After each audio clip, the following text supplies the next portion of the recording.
The currency of ideas. We often think of globalization as a modern phenomenon, something defined by the internet, container ships, and stock markets. But today, I want to take you back to the first age of globalization. We're going to explore how the earliest trade networks didn't just move goods, they moved ideas. We will see how this exchange forged the very philosophies that still guide our lives today.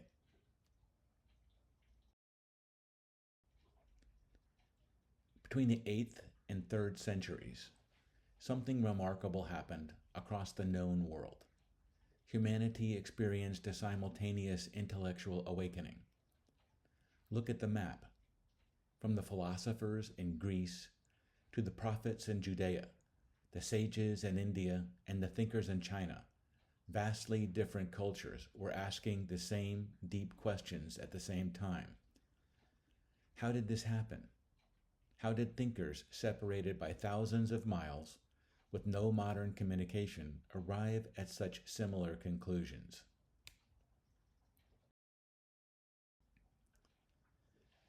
The answer lies here. This wasn't a coincidence, it was connection. This map shows the nascent Silk routes in trade networks connecting these civilizations across land and across sea. Commerce did 3 things that changed how humans thought. Trust. It forced people to interact with strangers, creating a need for trust beyond their local tribes.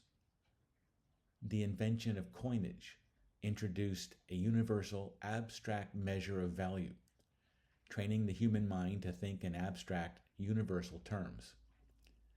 Cultural exchange shattered the absolute authority of local traditions. When you see others living differently, you start to question your own dogma.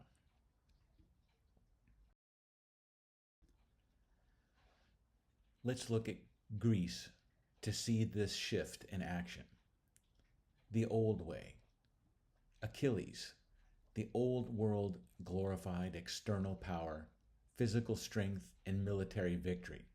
Your worth was determined by your external glory. Then comes Socrates. He flips the script. He argued that human worth is located not in your trophy case, but in the internal state of your soul. As Plato wrote in Gorgias, Socrates declared that it was better to suffer injustice than to inflict it, because injustice corrupts the soul, making happiness impossible.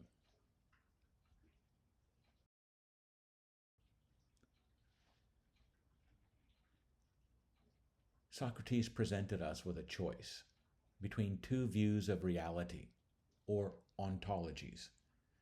The first is the ontology of war. This is the view that morality is just a fake tool we use to survive. In this view, happiness comes from seizing power and security. Socrates countered with the ontology of mystery.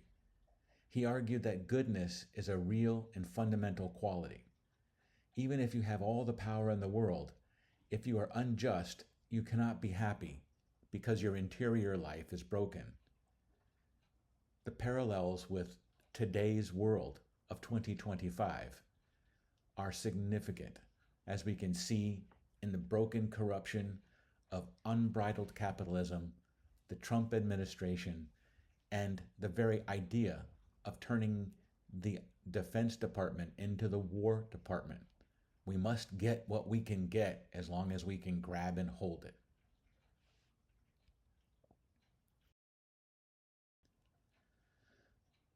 Socrates and Jesus. This idea that it's better to suffer than to do evil is incredibly hard to believe. Logic alone can't prove it. It has to be demonstrated. The power of this truth lies in the witness. Socrates proved he believed his own philosophy by choosing death over an unjust escape. Centuries later, Jesus closed this rhetorical circle, forgiving his tormentors while on the cross, embodying this idea under the most extreme duress possible, showing that the inner state can remain sovereign even when the physical body is destroyed.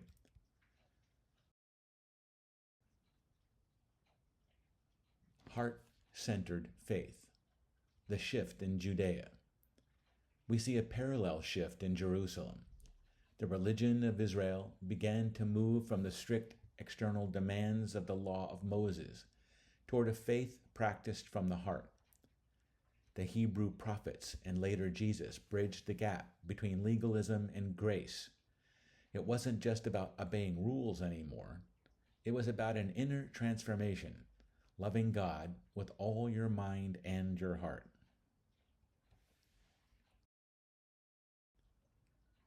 The Buddha. At the same time in India, the Buddha was leading a similar revolution.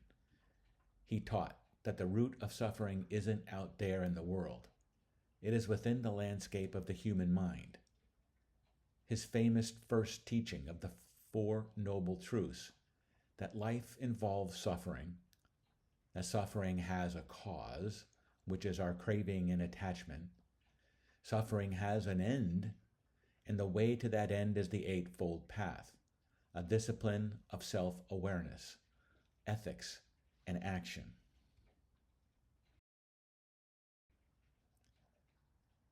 An example was the wisdom of the poison arrow, which places pragmatism over metaphysics. In the parable, the Buddha was remarkably practical. He told the parable of the poison arrow. If you are shot with an arrow, you don't ask who shot it or what the wood the arrow is made of. You just want to pull it out. This is a refusal of fruitless speculation.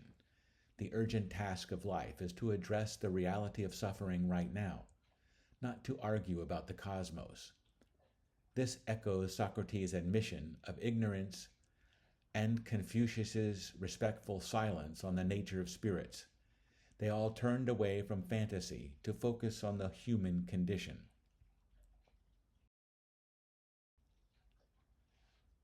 Moving further east to China. In China, the goal was harmony with the Tao, or the natural order. Confucius applied this to society.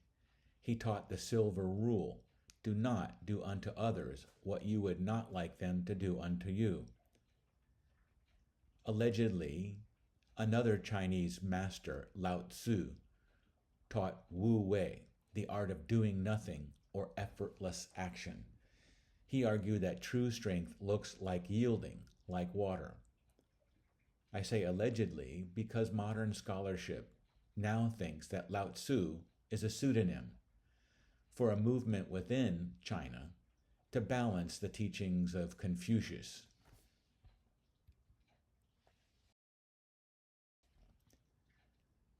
The art of war, Sun Tzu.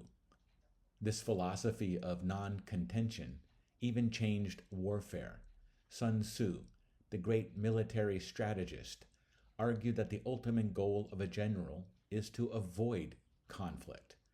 He famously said, "Supreme excellence is to overcome the enemy's army without a battle. To initiate a war is, in a sense, to have already lost."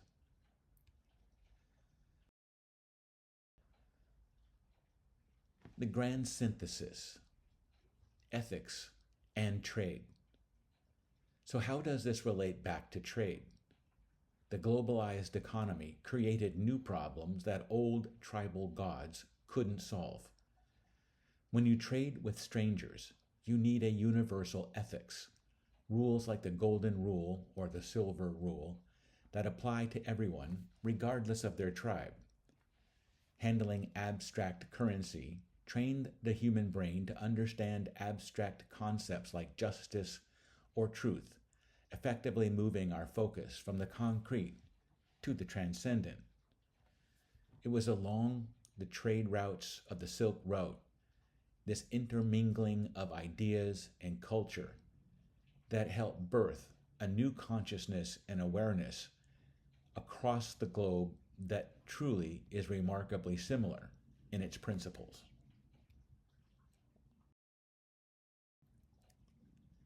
a shared human revolution.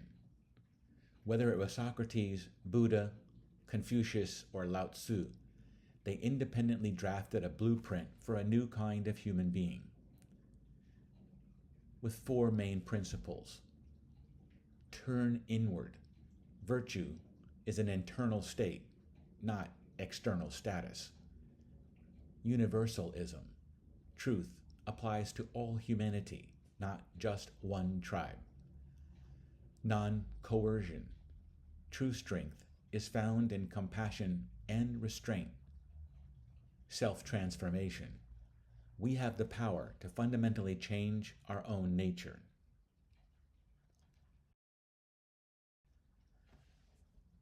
The Axial Age didn't leave us a set of rigid answers. It left us a curriculum, a way, a Tao.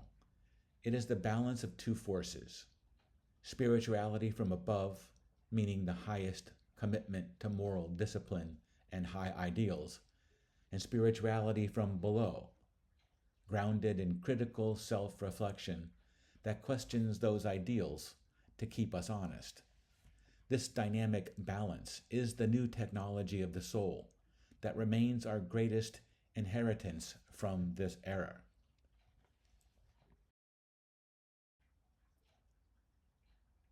While the maps have changed and the trade routes are now digital, the rivers of thought that began flowing 2,500 years ago continue to nourish us today.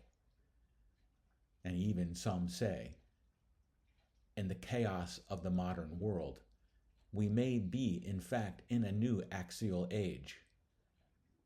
What good will come depends upon us and our ethics of value and justice for all.